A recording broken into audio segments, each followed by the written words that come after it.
সেই 12 রবিউল আউয়াল শরীফে যদি আমার নবীকে আল্লাহ না পাঠাতেন কী অবস্থা হতো। তখন এমন পরিস্থিতি বিরাজমান ছিল যে নিজের মায়ের সাথে ছেলেরা অবৈধ সম্পর্ক গড়ে তুলত, নিজের বোনকে নিজের আপন ভাই বিয়ে করত। কুকুর আর মানুষের মধ্যে কোনো ব্যবধান ছিল না, পশু আর মানুষের মধ্যে কোনো ব্যবধান ছিল না। কারণ কুকুর নিকৃষ্ট প্রাণী। কেন নিকৃষ্ট প্রাণী হচ্ছে এজন্য, সে যখন বড় হয়, যে মায়ের সন্তান থেকে সেই পেট থেকে এসেছে, সে মায়ের সাথে বেয়াদবি করে, এজন্য সে নির্লজ্জ বেহায়া। ঠিক এক্স্যাক্টলি মানবতাও সে পর্যায়ে পৌঁছে গিয়েছিল। যখন যদি আমার নবী না আসতেন তো আমি মা বলে কাকে ডাকতাম, আমার বাবার কোনো অস্তিত্ব থাকতো না। বিয়ে বহির্ভূতভাবে আরবে সব অসামাজিক কাজগুলো হতো, বিয়ের কোনো সামাজিক প্রথা ছিল না। তখন 4 ধরনের বিয়ের প্রথা ছিল, আমাদের এই সামাজিক কোনো বিয়ের প্রথা ছিল না।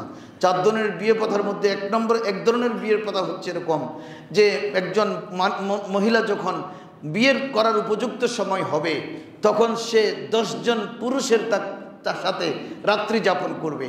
তার যখন রাত্রি যাপন করবার পরে তার পেটে যখন সন্তান আসবে, সন্তানটা প্রসবকালীন সময় পর্যন্ত অপেক্ষা করবে। অপেক্ষা করার পরে ওই 10 জন মানুষকে যেদিন সন্তান প্রসব করবে সেদিন ডাকবে, ডেকে বলবে কার চেহারার সাথে এই সন্তানের চেহারার মিল আছে। যার চেহারার সাথে সন্তানের মিল পাবে তার সাথে তাকে বিয়ে করাইয়া দেবে। এটা ছিল আরবের তৎকালীন বিয়ের কুপ্রথা। আর আমার নবী পাক সাহেবুল আওলাদ আসার পরে সমস্ত কুপ্রথা ক্যান্সেল করে দিয়ে বৈধ পন্থায় বিয়ে শাদীর সামাজিক প্রথা চালু করে প্রত্যেকটা মানুষ যার সন্তান হওয়া থেকে হেফাজত করেছেন। এই জন্য হিন্দু বৌদ্ধ খ্রিস্টান গোটা বিশ্বজাহানে যে বৈধ বিয়ে প্রথা চালু আছে, এই হচ্ছে আমার নবী সরকারে দু আলমের অবদান। জুড়ে বলুন কত বৃষ্টিকাণ্ড ছিল যে যার সন্তান আগেই কিন্তু অসংখ্য মানুষের সাথে ব্যভিচার হয়ে যেত। যার চেহারার সাথে সন্তানের মিল পাবে, সে যেহেতু তুমি স্ত্রী, তার পেট থেকে তোমার সেকমে তার লুৎফা নিয়েছ, সুতরাং তুমি তার বিয়ে করার যোগ্য, তার সাথে বিয়ে দিত। কেমন অবস্থা ছিল, কি করুণ হাকিকত ছিল। আমার নবী রহমতে আলম সরকারে দো আলম এসে বললেন এই প্রথায় মানবতার ইজ্জত বাড়বে না, কমবে। মানবতাকে ইজ্জত দিতে হলে বৈধ পন্থায় সন্তান আসতে হবে। আর আমার নবীকে স্টাডি করে দেখেন, আদম আলাইহিস সালাম থেকে হজরতে আবদুল্লাহ পর্যন্ত 82 জন পুরুষ, 81 জন পুরুষ এবং 81 জন মহিলার সেকম পরিবর্তন হয়ে কফাল দিয়ে আমার নবীর তশরিফ আবরি হয়েছে। 82 নম্বর জাত হলেন নবী মুস্তাফা। এই 81টি বিয়ে যে সংগঠিত হয়েছে, সব বিয়ে কিন্তু জাহিলিয়াতের কোনো প্রথাই ছিল না। প্রত্যেকটা বিয়ে ছিল সামাজিকভাবে প্রস্তাবনার মাধ্যমে।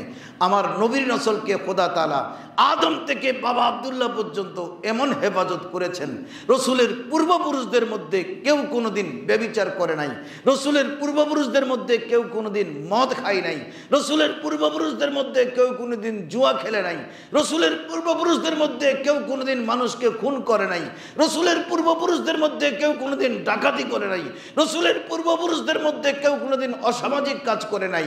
আল্লাহ বলেন আদম থেকে আমার বাবা আব্দুল্লাহ পর্যন্ত 81 জন মানুষকে হেফাজত করেছেন নবী মুস্তাফা সরকারে দু আলম তশরিফ আনবেন বলে। জোরে বলেন সুবহানাল্লাহ। আপনি আমি কি ইতিহাস জাগাবো? আমি আমার দাদাকে পর্যন্ত চিনি, দাদা পর্যন্ত, দাদাকেও দেখি নাই, চিনবার সুযোগ নাই। বাবাকে চিনি, দাদার আগে যিনি ছিলেন 3য় 4র্থ বংশ, চিনবার সুযোগ নাই। উনি তো চোরও হতে পারে, ডাকাতও হতে পারে, ওনার বিয়েটাও বৈধও হতে পারে। আমার বাবা পর্যন্ত আমি চিনি। খুব খেয়াল করবেন, আমি আমার পূর্বপুরুষদের ইতিহাস জানলে কতটুকুন জানবো? আমার পিতামহ পিতামহ পর্যন্ত। এরপরে আমার ঊর্ধ্বতন 10ম পুরুষ, 11তম পুরুষ, 12তম পুরুষ, 20তম পুরুষ, তাদের জীবন কেমন ছিল? তারা কি মদখোর ছিলেন না শরাব করছিলেন? আমি তো কিছুই জানি না। তাদের বংশে আমি এসেছি, আমি ভালো হয়েছি। কিন্তু আল্লাহ দেখেন আল্লাহর হাবিবকে পাঠাবেন। আমাকে যদি কেউ বলে তোমার দাদা চোর ছিল, আমি বললাম আমি কিছুই জানি না, আমার দাদা কি ছিল আমি দাদাকে তো দেখি নাই। থাকতেই পারে, আমি তো ভালো মানুষ, আমাকে বিবেচনা করে ইমামতি দেন, খেতাবত দেন। আমি নিজে তো ভালো মানুষ, নিজে তো মিথ্যা কথা বলি না, চুরি করি না, জুলুম করি না, সুদ খাই না, ঘুষ দুর্নীতি করি না। অসুবিধা কি? মানুষ বলবে ঠিক আছে, ওর দাদা কি ছিল, আমার দরকার কি? ওর দাদা খারাপ ভালো যাই হোক না কেন, ও তো ভালো মানুষ, ওনাকে আমি নেতৃত্ব দিতে পারি। কিন্তু আল্লাহ বলেন আমি আমার হাবিবকে এমনভাবে দুনিয়ার জমিনে পাঠাবো যে পৃথিবীর কোন ইতিহাসবিদ শুধু রসুলের উপরে কালিমা তো দিতে পারবেই না, রসুলের ঊর্ধ্বতন পুরুষ 82তম পুরুষ পর্যন্ত কারো গায়ে একটা কালিমা দেওয়ার সুযোগ থাকবে না। উনি হলেন আমার মুস্তাফা জানের রহমত। আল্লাহ কিভাবে হেফাজত করেছেন বংশ পরম্পরাটা, দীর্ঘ 6000 থেকে 10,000 বছর ইনারা আসা পর্যন্ত। আমরা কিন্তু 60 বছর 70 বছর রক্ষা করতে পারবো না আমার বংশ পরম্পরাকে। আমি চলে যাওয়ার পরে আমার মেয়েটা কি করবে আমি জানি না। আমি আমার মেয়ে পর্যন্ত এখন পর্যন্ত ধরে রাখার চেষ্টা করতেছে, মা এটা করো না, ওটা করো না, নামাজ পড়েছে কিনা ডাক দিচ্ছি, ব্যাপারটা চলো না, কিন্তু আমি চলে যাবার পরে শেষ। ওকে আমি আর কন্ট্রোল করতে পারবো না, আমার নাতনিটাকে আমি আর কন্ট্রোল করতে পারবো না। নাতনি হয়তো নাচওয়ালি হয়ে যাবে, আমি তো নেই পৃথিবীতে, তার জন্য আমি দায়ী হব না। আমার ছেলেটা হয়তো নাচওয়ালা হয়ে যেতে পারে, আমি দায়ী থাকবো না। আর আমার আল্লাহ বলেন আমার হাবিবকে পাঠাবো বলে আমি আদম থেকে হজরতে আব্দুল্লাহ পর্যন্ত 81 জন পুরুষ এবং 81 জন মহিলা, ওদের প্রত্যেক জনাকে আমি 10,000 বছর পর্যন্ত আমার খোদাই রহমত দিয়ে কন্ট্রোল করেছি যে তোমাদের নসলের মধ্যে কেউ জুয়াড়ি থাকতে পারবে না, শরাবি থাকতে পারবে না, মদদি থাকতে পারবে না, বেবেচারি থাকতে পারবে না। এটাকে বলা হয় শাজারাতুল জাহাব। এমন সোনালী শিকল তৈরি করেছেন, এক শিকলের মধ্যে স্পট নাই, কারণ ওনার বংশে আমার নবীকে পাঠাবেন। পৃথিবীর জমিনে কোনো নজির নাই, কোনো নজির নাই, কেউ ইতিহাস সৃষ্টি করতে পারবে না। আল্লাহ রাসূল সাল্লাল্লাহু আলাইহি ওয়াসাল্লাম, আর নবী তো আছেন, অসংখ্য নবী আছেন ওনার উপরে। হযরত ইব্রাহিম আলাইহিস সালাম আছেন, হযরত ইসমাইল আছেন, হযরত ইলিয়াস আছেন, নবী আছেন, হযরতে শীষ আছেন, হযরতে আদম আছেন, নবী আছেন। নবী ছাড়াও তো 81 জন 82 জনের মধ্যে এমন এমন মানুষ আছে যারা নবী ছিলেন না, কিন্তু কোনোদিন মিথ্যা কথা বলেননি, বেবিচার করেননি, দুর্নীতি করেননি, অসৎ ব্যবসা করেননি। ওনার মা কোনোদিন বেপরদা চলেননি, মা কোনোদিন পরপুরুষের সাথে কথা বলেননি।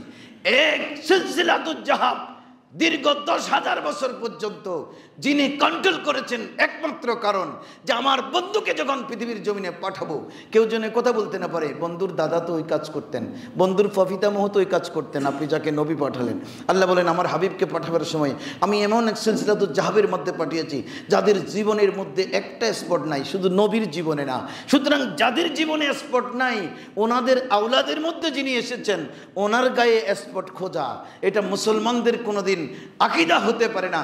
বরঞ্চ আমার হায়াতুন নবী রাহমাতুল লিল আলামিনকে লাকাদ খলাকনাল ইনসানা ফি আহসানি তাকওয়িম এমন সুন্দর করে আল্লাহ তৈরি করেছেন, আসমান জমিনের মধ্যে এমন নিখুঁত জাত আর ছিল না। ইনি হলেন মুস্তাফা জানের রহমত। সুবহানাল্লাহ।